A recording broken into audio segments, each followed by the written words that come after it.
Kari the Mortician, and we are here with another video in our viewer question and answer series. And I have Heather from Indiana, representing Indiana today. You're going to ask me 3 questions, and I have not heard the questions beforehand, guys, so I have no idea what I could get myself into here. So what is your first question? So I know that a lot of people have very strong feelings about people and the industry itself. I want to go to school to be a mortician, and I just want to know what you would tell my husband going into this, what to expect just in general. Well, the schooling portion is one thing. It's a very rigorous process. So it takes, I think, more than some other traditional maybe schoolings, because you're really taking a 4-year degree and cramming it down into 1 year of really specific focused schooling. And then you have your boards you got to study for, and then your apprenticeship. So having grace and supporting you during that time, I think, is huge and crucial, husband. So that's one thing I think to know going in. It's not just do a little work and then whatever. Like, it's a very consuming schedule for school. Also, be ready and willing that you may have to move. There is a lot of openings and job opportunities, but this isn't something that has a fast turnaround. It's not a position that has a fast turnaround. So if you look at like small towns, your funeral director is there for like 40 years. So and they may not have overhead to support an apprentice coming in. So just because there's a funeral home doesn't mean they can afford an apprentice, or that job is going to be open up anytime soon. So I have people that are like, well, there's no job openings. Well, you may have to move. And it may not mean you have to move far, but you may have to move an hour or 2 away, or, somewhere that's a little closer, something that's a right fit for you. So understand that you may have to move for this type of a job, because there's job opportunities, but it's not like other opening type things. Understand schedule. Every funeral home is going to have a different schedule.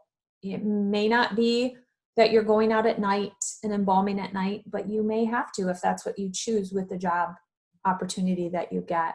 So you are in control of the job you take and what that schedule looks like, but understand that your whole family is going on board for that schedule. Date nights might get interrupted, but you can always eat later. Movies, you might have to leave after the movie starts. Movies are the one thing, like if you're on call, you're really gambling if you go to a movie, because who knows if you're going to even see it or not. So just having grace and understanding that this is a lifestyle. It's not a 9-to-5 punch a clock, that he's really got to be on board with you 100%, because it's both of you entering this vocation, not just one of you specifically. You may go through emotional things that you can't really talk about because you don't know how to voice them. It's kind of like a kid going through a lot of firsts and a lot of moments that you feel things you don't quite know how to voice. And he may want you to talk about it, but you don't want to talk. So he needs to maybe understand that silence is okay. And sometimes just you need to do, and if you want to be alone, if you need to go for a walk, if you need to drink a whole bottle, if you need to eat a whole bowl of ice cream, like whatever it is you feel like you need to do, he needs to just support you in that. And if you're not emotional and he thinks like, what do you mean? You just like embalmed a child and met with this family and did that. Like, why are you not sad?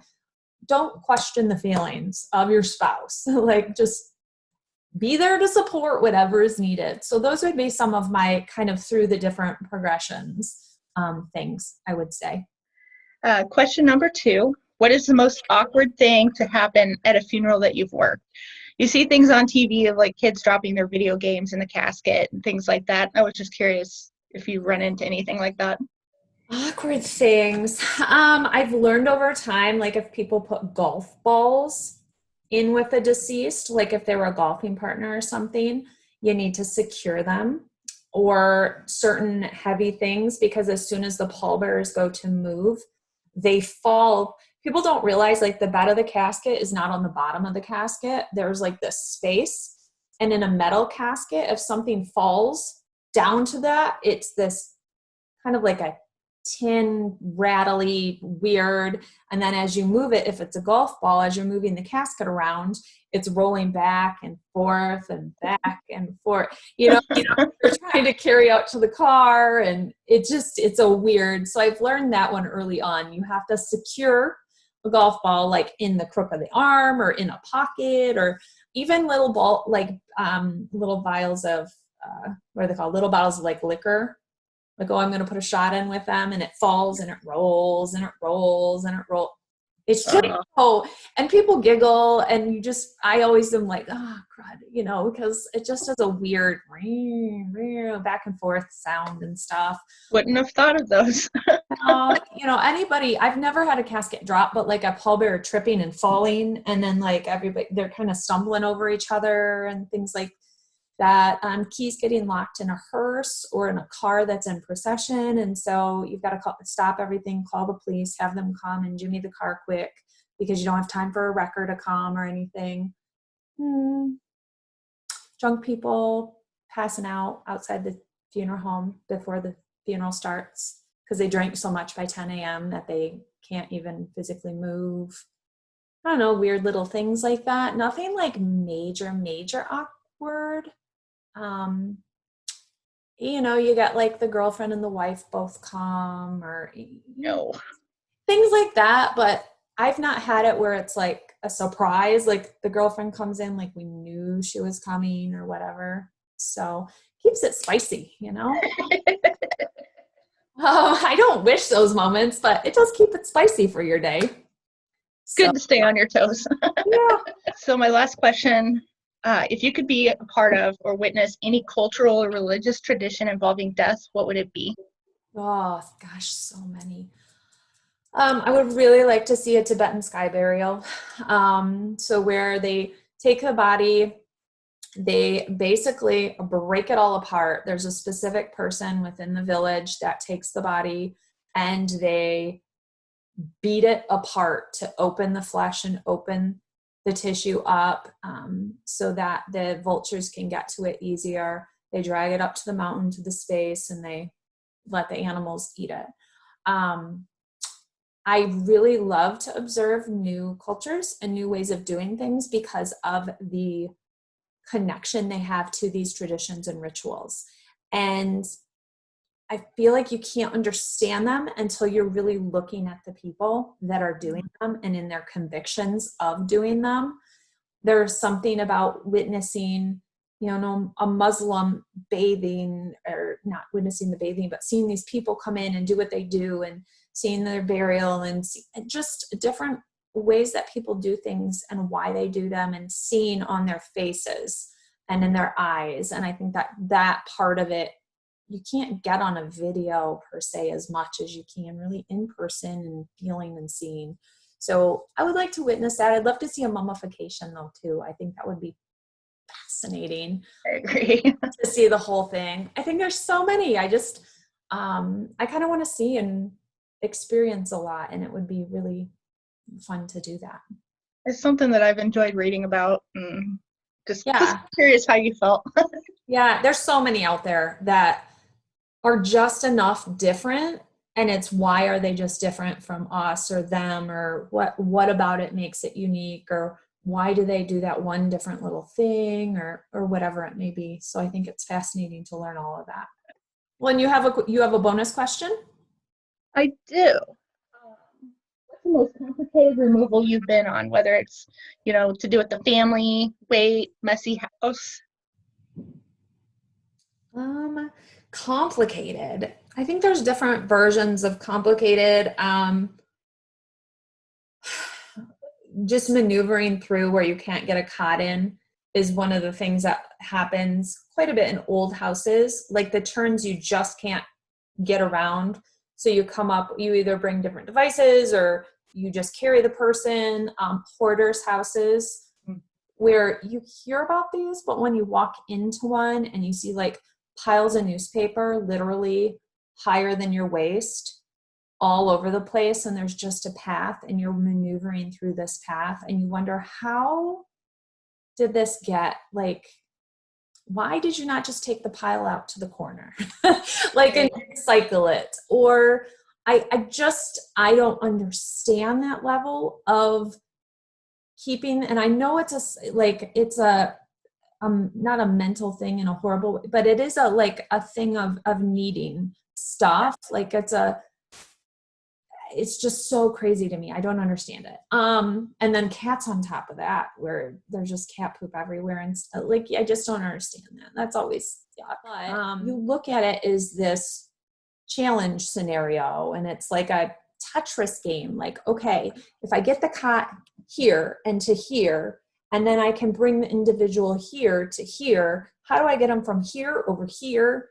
And it's like a little puzzle game to connect one to the other, and then get down the stairs or get out this. So sometimes those are just challenging situations, depending on location in the house, weight, or size of the person. It's not even just weight. If you get a 6'7" person, that's also, hard or challenging to move the individual. And then, just setup of the house, or congestion of the house, or debris, or maggots, or, all those things. There's always levels of challenge that can be added in, I guess, along the way too. So definitely got to think outside the box. You do, and you have to think on your toes and be ready for any scenario, because you may not know sometimes what you're walking into at all. Sometimes if you get a dispatch call, they may not tell you anything. You just get an address and go, and you can't get much more information. And so you just go, and it's kind of like, surprise, here's what we're doing. Or, I went on one and pulled up. It was a dispatch call. They weren't going to do an autopsy, so we went to the scene. And it's a gentleman, he's literally laying out in his yard, in the back of the yard, and there's like 20 people hanging out, just staring at him on the ground. And they look at me like, okay, what are you going to do? I'm like, well, you guys, could you please help? That'd be great.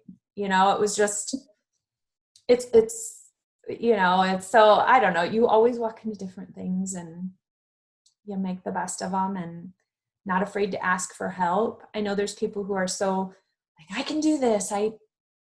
Why? If I can ask for help from anybody who's there, why not? It doesn't mean I'm weak. It means that I'm working smarter. I feel like if I ask for some help to maybe maneuver the person, especially if they're all the way on the ground, it is much more challenging to move up to the cot than to move down onto the cot from like a bed. So takes a little more movability, configuring to move somebody in those ways. But you learn over time, and trial and error, and sometimes it works, sometimes it doesn't. And sometimes people come up with, that's why I say, like, apprentices and people who are new have some of the best ideas about some of those things, because they can think differently, and they haven't encountered them and don't have any preconceived notion. And they are like, oh, but what if you did this? And it's like, I never would have thought of that. That's perfect. Excellent. And then it works great. So it's being open to learning from those scenarios, which is really, really good. So awesome. In-house removals can be extremely challenging. Introducing the BodyPod, a no-lift transfer mattress that is lightweight, flexible and durable. Simplify in-house removals and reduce injuries with the BodyPod. Contact us at escapeplus.com for more information. Thank you. Those are good questions. Thank you for taking time with me. Oh, of course. I like the husband advice question. That's really good. So, well, thanks guys for joining us. If you're not subscribed, click subscribe so you can make sure to get notifications on the next videos that come out, and join us next Sunday for another video in our question and answer series from viewers across the states. So bye guys.